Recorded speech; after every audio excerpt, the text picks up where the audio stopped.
Well, hey everybody, doing something a little different today, trying the Zoom to do a record. As you may have gathered by the opening, the weather's pretty bad, so didn't get out to the shed today. In fact, I really didn't get much of anything done, except I did get a chance to go through a lot of the comments, and some of you guys, one of you pointed out we were talking about the chrome parts for kit models. Somebody asked how they did them. Apparently, I believe one of you said that there was where they would get the tree and put it in a vacuum with a chrome powder that would be adhered. That's why you have that surface on it. And as I'd mentioned, chrome parts, back when most of us were building models, no one really cared if there were a couple of little spots that you had to touch up, but people that really hyper detail, if the joiner to the channel or the tree is in a spot where it can be seen, it can be hard to touch it up and make it match. So some folks strip them, some folks cover them with metal foil, some just prime them and paint them, and some folks just dab up the little spot. But of course, if you sand them down or anything, that little thin chrome cover plating goes away. I suppose some folks, if they're really serious about it, probably develop techniques to strip the chrome and then repaint it with, that's a pretty nice chrome paints now.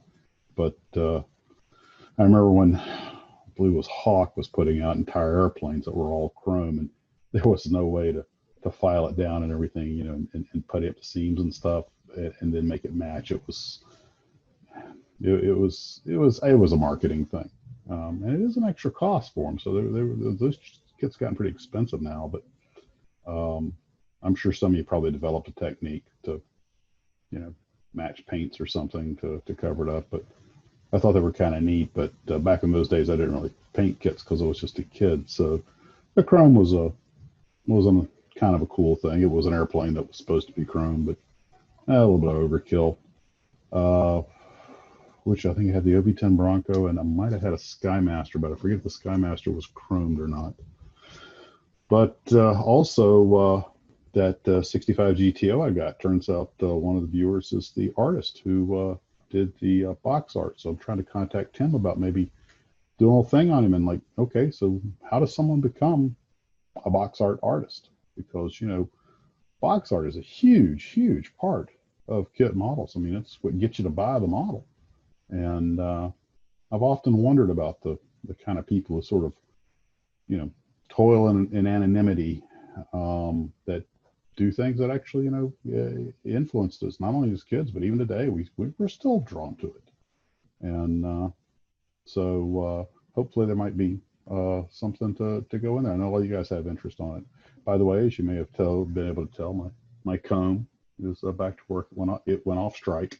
But let's see. Oh gosh, so many things. But I'm just trying this little Zoom format here to see how that works, and with sort of a virtual background, which of course as I move, little bits and pieces become visible. But anyway, I'm at my secret mountain location in the highlands of Florida, just north of the Florida desert, and somebody asked about maybe doing a video. Is for those of you who may have figured out, my older brother is one of the viewers. He comments frequently, and somebody said, hey, it might be interesting for you guys to talk about, models building them back then. And of course, he had, when I was a kid, just the coolest stuff. So there might be something there to do as a project. I'm working on the two Japanese companies, Nito and Ishimo, and I've got a whole bunch of other stuff lined up. The Strombecker, i.e. Strombecker video, is going to be a while before it gets out, because there's so much great information coming my way, thanks to Andy, and I want to get that's going to be hopefully a nice, solid production like the one on Airfix, and Andy keeps me on a tight leash, makes me get stuff right. So I really appreciate all the work he's putting into that.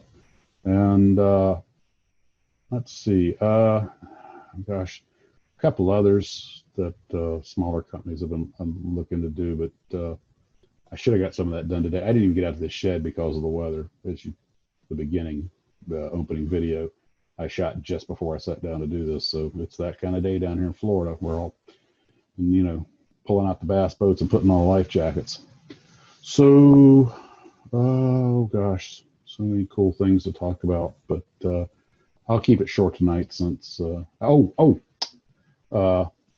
I've been doing a little binge watching of the show Madam Secretary. My wife's into that in a big way, and they had it. We just saw the episode. Actually, went over a couple episodes where Tim Daly, who plays her husband, who, by the way, I didn't speak to him, but I saw him when I was on the set from The Earth to the Moon. He played Jim Lovell, and he gets an old Renwall vintage visible V8 engine.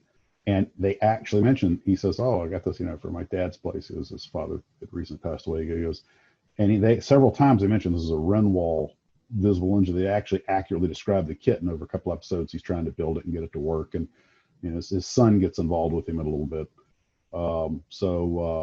Just there was, and there might have been some other cases where they mentioned kit models on that show. So I got a suspicion that one of the writers is probably a kit model builder. Anyway, they were surprisingly, I think they were surprisingly accurate about that one. I mean, they actually put the actual brand name, the actual kit, and it looked like a vintage one, a real one. And I actually saw a remake of the Visible V8 at the hobby shop when I was there. And I think it's a repop of the Renwall kit under another name. But I thought about it because a lot of you guys said you built it, and I actually thought about getting it, but I'm like, just too many irons in the fire. And of course, now I'm second guessing myself because I'm like, well, what if they put it out of production again and it's gone? Oh, I missed my chance. So anyway, you guys all have a pleasant evening, and we'll see you in the morning for coffee.